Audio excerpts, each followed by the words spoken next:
대구에서 벌어진 이 사건 도대체 어떻게 된 일일까요? 반복되는 문제, 진짜 문제가 무엇인지 따져봤습니다.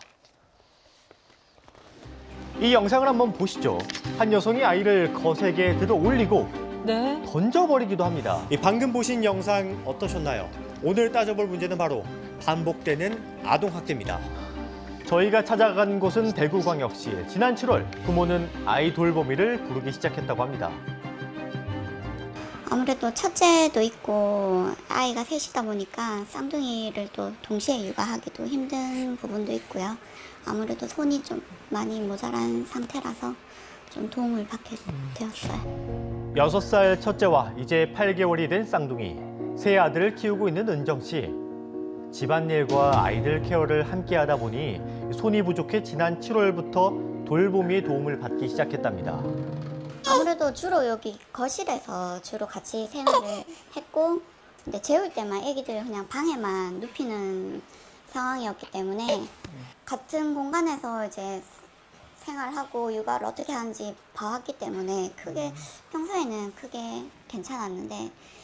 그런데 9월 3일 충격적인 모습을 목격했는데요. 낮잠 자는 거를 이제 밖에서, 얘들은 방에서 자니까 제가 밖에서 확인을 하려고 설치를 했었는데, 둘째를 재우러 방에 들어갔는데 어떻게 재우는지 너무 궁금한 거예요. 그래가지고 이제 핸드폰을 켜게 됐는데 켠지 10초도 되지 않아서 야, 카메라가 뻔히 있는데 그거 아실 거 아니에요. 목격하게 된 거죠.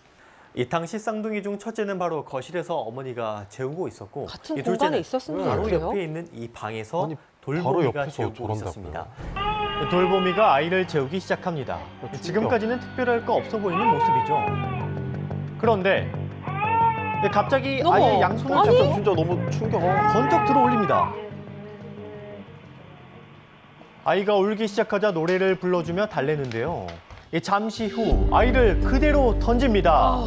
충격적이죠. 일이에요. 그런데 부모가 유독 해당 도우미를 믿고 맡길 수 있었던 이유가 있었다는데요.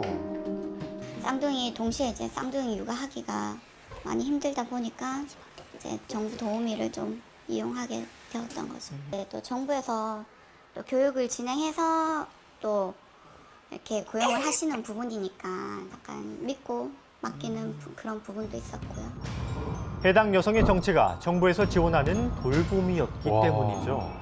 말이 돼요? 정부 지원 돌봄이는 맞벌이 부부 등 양육 공백이 있는 12세 이하의 아동을 둔 가정을 대상으로 아이 돌보미가 집을 방문해서 아이를 보호하고 양육하는 서비스를 말합니다. 아이를 보호해야 하는 아이 돌보미가 대체 왜 이런 행동을 한 걸까요? 따져봐야겠습니다. 저희는 어렵게 해당 돌보미와 통화를 할 수 있었는데요. 네. 뭐 그렇게 행동하신 이유가 있나요? 지금 전화로 말씀드리기가 상황이 그렇습니다. 죄송합니다. 그렇다면 은정 씨는 그 이유에 대해 알고 있을까요? 센터 측 통해서 들었을 때는 아이가 잠을 자지 않아서 힘들다 보니까 감정이 올라왔다. 그냥 그렇게 얘기를 하시더라고요. 아무리 그렇다 하더라도. 사실일까요? 돌보미가 소속되어 있던 센터를 찾아가서 확인해 봐야겠습니다. 본인이 신체적으로 그리고 심리적으로 조금 한계를 느꼈다 뭐 이렇게 말씀을 하셨습니다. 혹시 이전에도 비슷한 일이 있었을까요?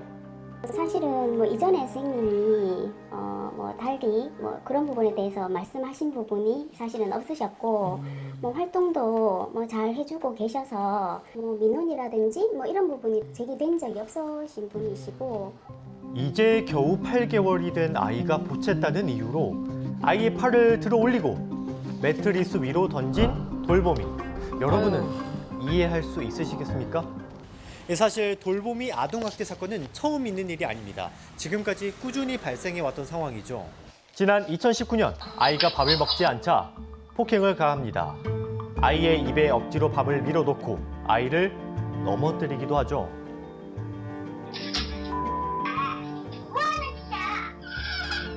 왜 애한테? 그리고 2025년 아이의 머리를 때리고 효자손으로 위협을 하는 돌보미. 네. 아이의 발을 걸어 넘어뜨리기도 했습니다. 왜요? 왜? 보건복지부에서 발표한 통계에 따르면요. 아이 돌보미 학대 사건은 2019년엔 41건, 2020년엔 42건, 진짜 불안해서 21년에는 또 맡겨요. 46건, 22년에는 35건, 23년에는 30건으로 매년 최소 30건 이상은 발생했습니다. 대체 달라진 건 무엇입니까?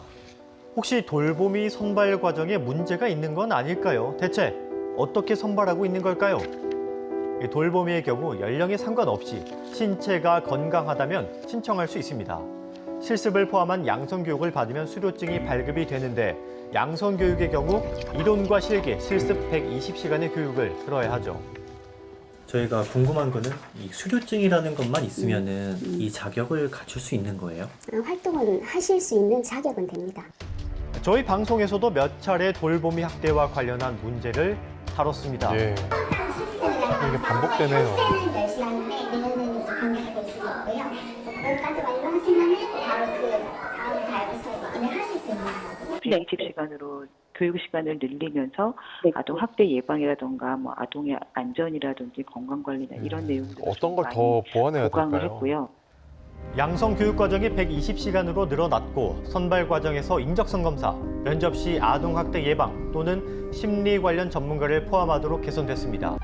일정 시간의 교육과 실습만 이수하면 아이 돌보미 수료증이 발급이 가능한 구조. 이거 괜찮은 겁니까?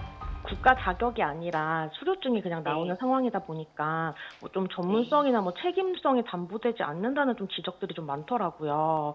자격이라던가 이런 걸 좀 관리될 필요성이 있다고 제기가 돼서 자격 제도로 개편을 하는 안이 25년 4월 달에 이제 국회에서 통과가 돼서 저희가 26년 4월부터 아이돌봄사라는 국가 자격 제도로 운영이 될 예정이에요. 하지만 자격 제도를 시행한다고 해서 관리 감독이 제대로 이루어지지 않으면 아동학대 문제는 또다시 반복이 될 겁니다. 그렇다면 현재 아이 돌보미의 관리 감독 어떻게 하고 있는 겁니까? 수시로 하고 뭐 예를 들자면 예컨대 민원이 조금 있다든지 이렇게 발생하는 과정에서는 바로 즉시 현장으로 가서 뭐 해당 양육자님 만나 뵙고 뭐 돌보미쌤 만나 뵙고 뭐 조정이 가능하면 조정을 하는 거고 예, 뭐 그렇게 조치를 하고 있습니다. 그 피해자분께서 2달 정도 고용 기간이 됐는데 뭐 사후 관리나 이런 거가 받은 적이 한 번도 없다고 말씀하더라고요. 해당 가정 같은 경우에는 한 달쯤 시기에 만족도 조사를 진행을 했었습니다. 했을 때 뭐 전체적으로 전부 다 만족한다라고 응답을 하셔서 참 사실은 좀 늘 이런 한계가 일이 있네요. 발생이 되어서 조금 놀란 부분들도 있습니다. 하지만 사건은 발생했죠. 이 관리 감독이 제대로 작동하는 거 맞습니까? 2월 달에 저희가 5번 법정 의무 교육 말고 추가적으로 실시를 했고요. 네. 또 사건이 나가지고 저희가 지금 9월 15일하고 20일 날 한 번 더 추가적 진행을 했습니다. 2월 달에 그 교육을 했음에도 예. 불구하고 사실 최근에 이런 사건이 발생을 했던 거잖아요. 저희도 일단은 뭐 관리 감독을 좀 더 해야 되는 건 맞는 부분이고요.